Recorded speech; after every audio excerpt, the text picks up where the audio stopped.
Hello YouTube viewers, welcome to my channel Science to Technology. In today's show, Camera Tuesday, we're going to talk about Nikon buys Red Cinema camera. So let's dive deep into it.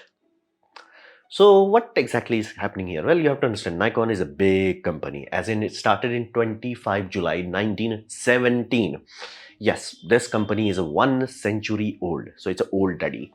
Now, it started as an optics company and it did grew their portfolio. Like they are very strong contender in certain industrial sectors, specifically rotary encoders. They were really good at that. Basically, take optics, scale it to other things like microscopes and industrial equipments and all that. They were really good at it. Basically, they took the core competency of optics and scaled it up to as many portfolio as they can. And they did a very good job at it, given the fact that they became lithography machine, meaning yes, the company that makes silicons, and they were really good and world leading at it for a time, as long as lens were used. You have to understand, microprocessor did not just magically jump to ultra extreme UV as we are right now. It went through all of that, like infrared, red, blue, and all that. Like it had all that wavelength shrink. So for first few generations, they were solid. They were printing money. They were very popular, and in terms of market capture, they were like solid. So, and be mindful, they are the first lithography company from Japan, like genuinely say, and they are still working, by the way. Yes, they are not the latest and greatest. So if you need 3 nanometer or 5 nanometer, you're not going to go to them. But what if you want to design an inverter, power circuitry, which does not benefit that much from going from like ultra small nanometer, where it's like, bro, give me 200 nanometer, but give it cheaply. Still useful. So they're a significant company with significant portfolio. However, they had not made too many good decisions in recent times. Now be mindful, a company of this scale will try many things and most of things will fail, but some things have to go right. Their history is looking ugly at this point, meaning you zoom out a bit, you're like, okay, what was your greatest time? Your greatest time was 2007 to 2008, and then everything else is just trying to reach back to the same level. Now if you can project the Apple, Microsoft, or any other company, you will find that all of them have went up. They're still chasing the old thing, because during the early era of lithography machines, they were printing money like there is no tomorrow. But after that, they never managed to reach that peak level. And again, you will every other year you will hear a notification like Nikon is shutting down the factory, they're moving the factory to somewhere else, they're shutting down this, shutting down that, cutting cost. Basically, they're not as cash positive as they used to be. They're still good, but for their scale, that is not enough. So how the heck that happened? Well, they had too many failed product launches. For example, they knew, somebody in the company knew very early on that GoPros will become a big thing. They released a competitor for it, this key mission, but they never continued this. They launched it, and when it did not become a success overnight, they cancelled it. It was really dumb. This, if they have kept polishing it, they would have had a good vertical. Be mindful, GoPro alone became successful based on one of these. So if this thing was like continued to be pushing through, they would have succeeded a lot, but they didn't. They're like, oh, we launched it, it was not instantly successful, so let's just pull plugs on that. Then they had another system which was really stupid. And if you are familiar with the old 2010 interviews, you know, one of their CEOs or someone on top literally said that mirrorless is a toy. And but mirrorless were becoming a thing. This was the time when Micro Four Third was gaining a lot of ground. They released a system, a whole ecosystem, Nikon N1. Nikon 1, basically. My brother bought it for some reason, and this was 1 inch sensor, smaller than APS-C. Now Canon also did the same thing. They were not very sold and serious about M mount, so Canon released the M mount, which was APS-C. But because they were using APS-C, everything was very easy for them to port from their APS-C lens lineup to APS-C mirrorless lineup. That did not require too much. Here they had to rebuild because it was 1 inch sensor. If they did not shrink the diameters, it would be a unnecessarily heavy lens on a very cropped sensor. So they had to do everything, and the problem was the sensor was too small, too crappy, and the price was too expensive. So people were like, dude, what's the point of this? And it also flopped. So these are just two examples. Like, but if you look at their whole portfolio, it was like, dude, you good? Do you understand what you're doing? And they never took video seriously, which you can watch Canon looking into it, Sony looking into it. Now, to be fair, it makes sense from Sony's point of view, because Sony is a semiconductor company first, and they were the one who made digital cinema a thing for Star Wars. They were the first one, like full HD. Yeah, full HD back in the day was a very big thing. Full HD cinema cameras and all that. So Sony, and again, Sony was also working with broadcast. So the video was their DNA. So they ported their DNA into a photo camera. They never upgraded their DNA from stills to video. Canon worked tirelessly to get video down. That's why they were so good with dual pixel autofocus. My camera has dual pixel autofocus. It had on sensor autofocus before Nikon could even figure it out. So all of these decisions, again, one will not harm a company this big. Like, oh, this failed, not a big issue. Oh, this failed, not a big issue. Now you do multiple of these, yeah, that will cause an issue. That will cause a scenario where it's like, yeah, we do not see growth in the future. So it started to pile up. So this happened just right now. This is the current condition of Nikon. A good company, a solid company, a long-lasting company, but not a company with a lot of scope in the future, because all of their cash cows are like starting to dry out. Now let's compare this puppy to Red. Now Red is a Hollywood company with 20 years of experience, so very young puppy. Now they had one clarity advantage. They were focusing on one thing and one thing alone. They were focusing on high-end cinema, digital cinema camera. Now be mindful, this is the time where other companies have digital cinema camera, but they were ludicrously expensive. They were so expensive that you do not buy them, you just rent them. So they offered something similar quality or even greater quality, but at like free compared to those prices, free. So they had a very clear core, and it was a very passion based system. Whether you like it or hate it, that's a different thing, but under no circumstances you can deny this was a passion company. It's like, it is a passion company, that's it. Start to finish, everything is designed for passion. So it shows in their product. And the unique advantage they had is, from day one they realized very early on, is the sensor is the key. So all other companies, very few camera companies actually make their own sensor other than Sony. Where does Nikon gets their sensor? Again, they go to a fabricator that makes the sensor for them, which is Sony. Basically Canon also goes to someone to make this fabricator their sensor. I could not find out which one. Red goes to On Semiconductor. Last time I checked, that's what their partner was. So basically Red will design, Red engineers will sit down and they will design the sensor. This is what the sensor specs we need. This is how it will work. This is how the wirings would be. They will go and talk to On Semiconductor and they will design the final piece and they'll produce it. So they do have certain expertise that not every camera company has, because be mindful, remove the sensor, every Tom, Dick and Harry can build a camera. Any electrical engineers can build it from you.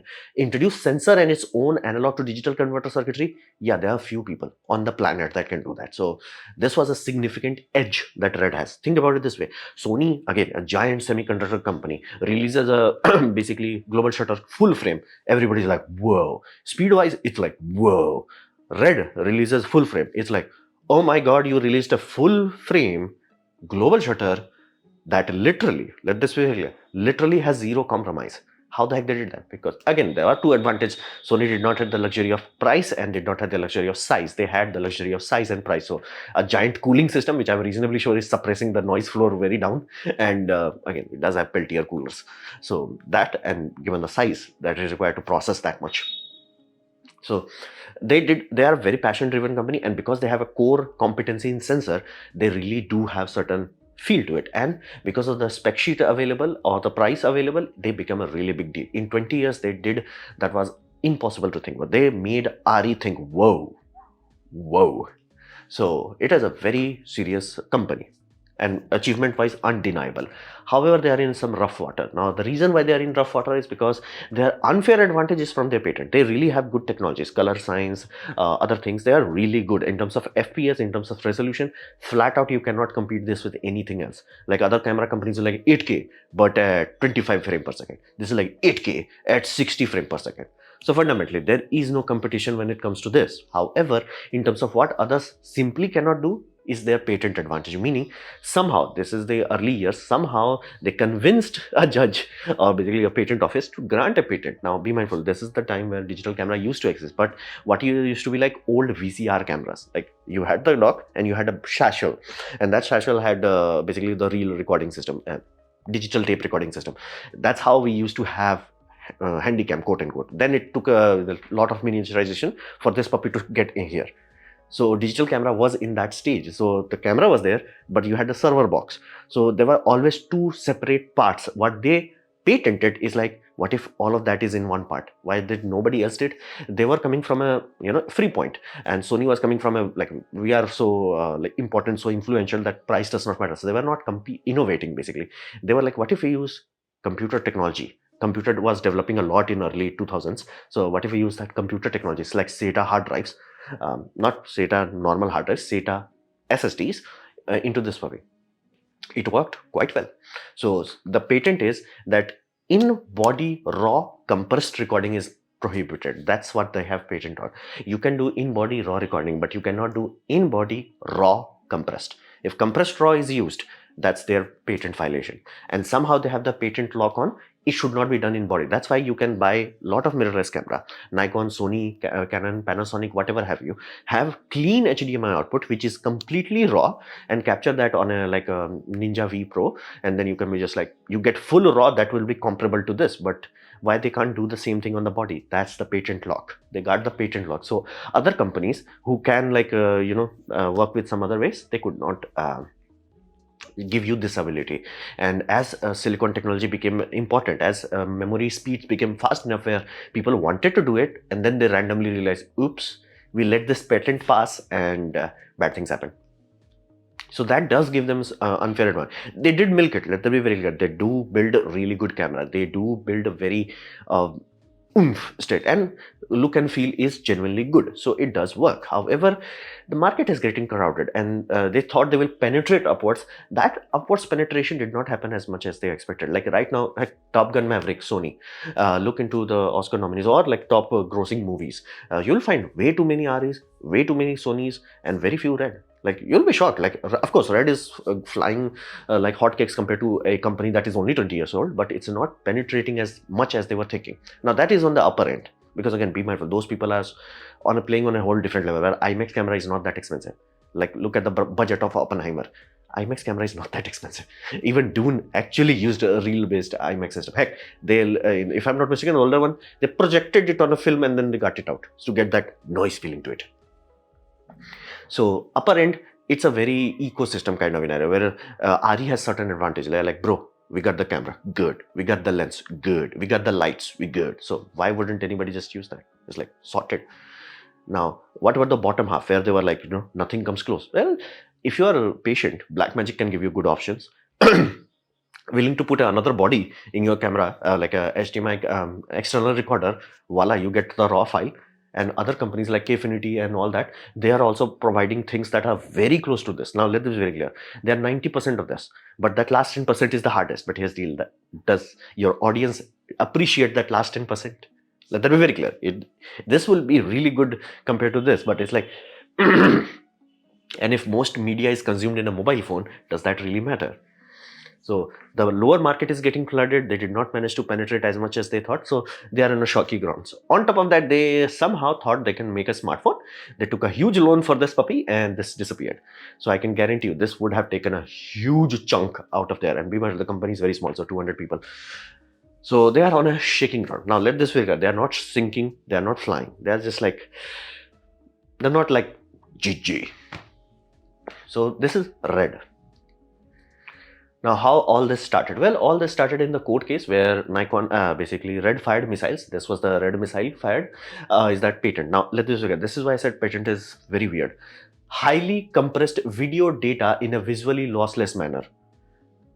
Here's the deal. You have to understand, patent should be granted on things how they are done, not things that are being done. For example, Nikon can make a patent on a raw format that they have. Nikon, when you take the sensor data, what is the raw file? Raw file is proprietary to Nikon. You take same thing, you go to Canon.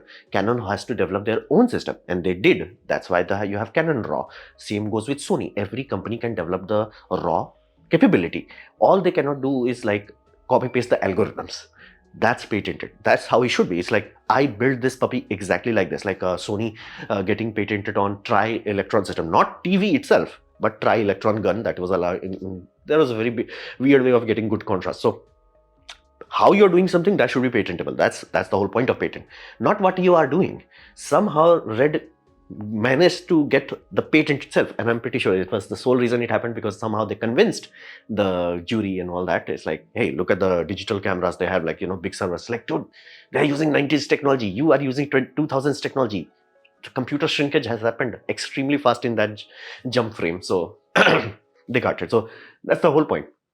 They do not have patent on the algorithm. They have the patent on this idea that in body raw compressed recording is theirs somehow. Now Nikon said the patent is invalid, which again many people have tried. And now the most likely one to have won was Apple, but Apple did not had a good case, and good case as in like they were not clear. Even the judge was like, "What the hell are you trying to say?" Like this is their that's how it was disputed. It's like, bro, are you clear? Like, do you understand what you were? And I do not think they were putting too much effort into it because again they are not a camera company, so that's why. And now Nikon had the advantage because they were buying the patent from Tico Raw. Now Tico Raw had the patent, legal patent. So they bought a patent from a legally binding patent. So how the heck there is could be an issue? So fundamentally, what you can do can't be patented. How you do it, that has to be patented. So what was the outcome? Outcome was there was a very likely chance of basically courts to rule in against of Nikon, but there was some probability that they could win because be mindful, you have to understand judges are also very ancient technologies, so they do not. That's how I'm pretty sure they got it. If they have granted the patent on the algorithm, like if they are using some mathematical formulas and all, which they are using, that would have been awesome. That would have been respectable. That's how it should be. It's just like, oh, you patented the idea that you can do in body raw, compressed raw. What the hell? So instead of like, these things should have been like, this is the first company that did that. No, this is the company that patent locked it. Like there is a company in 3D printing that has patented locked heaters inside the printer body. It's like somebody will patent like freaking LED lights inside, but thankfully that expired. Oh, and this patent will also expire in 2028. So cases were filed in May 2022. This missile was filed. It was dismissed in April 2023 and without prejudice, meaning the case can be reopened if Nikon and Red start to fight again. So that is done. Now here's the what most likely to happen in during this year. There is a very good chance they were looking into each other, and both parties, again, if you are in a court, even if you think that you have a losing case, you will still act like you are winning case. Now here's the both parties are not like, in the greatest era of their time. Heck, I can guarantee you, if they fought it in 2007, they would have destroyed Red. They would have like, bro, they would have destroyed. But now it's like, do we really want to? So both companies saw, and they were like, we both are losing companies. So what if we get married? What if we take this mutually destructive thing to mutually beneficial thing? So it was decided between both of them. How it happened? It's happened behind closed door. Neither you know that, neither I know that. But it happened behind closed door because that's the law, and that happened. So Red had fought and won. Be mindful. So Red does have some oomph that I'm gonna win because they fought against Kfinity, won against it. Ronin 4 DJI. If you ever wonder what happened to DJI cinema camera, that's what happened to it. And in other case, they went against Sony. Now Sony was like a very vicious about that. It's like whoa. And again, if you look at the Red filing on that, burn the camera bodies. It has caused unrecoverable. Like they were going all in. But Sony is like, bro, I'm Sony. So Sony fired missiles, very serious missile, and they've counter-fired on core technology. It's like, bro, half of your hardware technology is from ours. It's like, that's why I said, like, there are like, going missile to missile, and against Sony is like unwinnable. So what Sony did is like they realized it was gonna drag on, so they cheated it. They created this puppy. So if you buy any Venus body, they will never say that it can record raw. But here's how the heck movies are being shot on it. All you have to do is talk to someone. Again, these things are not buy on Amazon. You talk to someone to get this. So they were like, okay, you want that? Like, do you want raw file? Yeah. Or like, bro, I'm a cinema. I need raw. Okay. They're gonna plonk this box in the back. External recorder. So how does by law it becomes external? Because again, camera can function without it, therefore it is external. So that's how Sony solved that. And Sony did put some pressure on Red, like serious pressure. You should look what they were expecting. Remove this, destroy this, blow this up. Sony's like, bro, I'm Sony. I'm powerful, bro. Like electronically, you do not go against Sony. You do not. You just do not. So Sony one was not very clean sheet. And be mindful, right now Sony does have compressed raw system. That's why I said like Sony one was not a very like I won. No. You went, they tricked, and right now there is Sony body available which has highly compressed video data with visually lossless manner. They have it right now. And what about other companies? RE does a very simple trick where they're like, dude, we are not giving you video, we are giving you stills. And you're like, wait a minute, really? Yeah, you can open the file, all frame would be stored individually. So they're not giving you a video file. So court case was interesting. It's cool and all, but like more and more people, more and more companies are coming up, more they are realizing too, this should have been the first company to crack, compressed raw to like patent locking it. So this was a rough scenario. So what can we expect in the future? Well, Red has a passion company. Let this very clear. Whether you like Red or hate Red, Red is a passion company. The products they make shows that somebody is passionate about it. Price be damned, usability be damned, whatever be damned, but it's a passion project. It's an art project, so to say. Now compare that to Nikon. Nikon is an old Japanese work culture. Japanese work culture is very toxic. It's very lethal to humans, and that's why Japan's birth rate has crashed below replacement. That was 30 years ago. Now they have only 30 years left. So yeah, very lethal work culture. So both are on shaky grounds. Nikon is not flying as they used to. Red is not in a clear market as they used to. So both of them are in serious position. Now Nikon has scale to offer, meaning if Red cannot increase the price because there is enough flooding in the market, what can Red do? Red can go to a bigger company, let's say Nikon, and be like, hey, bro, what about instead of manufacturing 5,000-6,000 pieces a month, what if we manufacture 10 million pieces? Well, a million is a bit much, but you get the point, like 100,000 pieces. At that point, the price per unit will go down extremely quickly. So they can have the same price, you get the camera at the same price, but they make exponentially more money per unit sold. So that is the benefit of scale. Another benefit, lens. They're like, Ari has this advantage where it's like, dude, we know how our camera works with our lens and how with our lights. This will not solve the light issue, but it will solve the lens issue. It's a really fragile thing because again, look from Canon's point of view. Canon camera, Canon lens, done, go home. Sony camera, Sony lens, done, go home. Ari camera, Ari lenses, go home. Red camera, buy Canon lenses. The hell? So from that point of view, that is a genuine advantage they're gonna get. So Red has precision. They know what they are working on, they can focus on it, and they can get stuff done.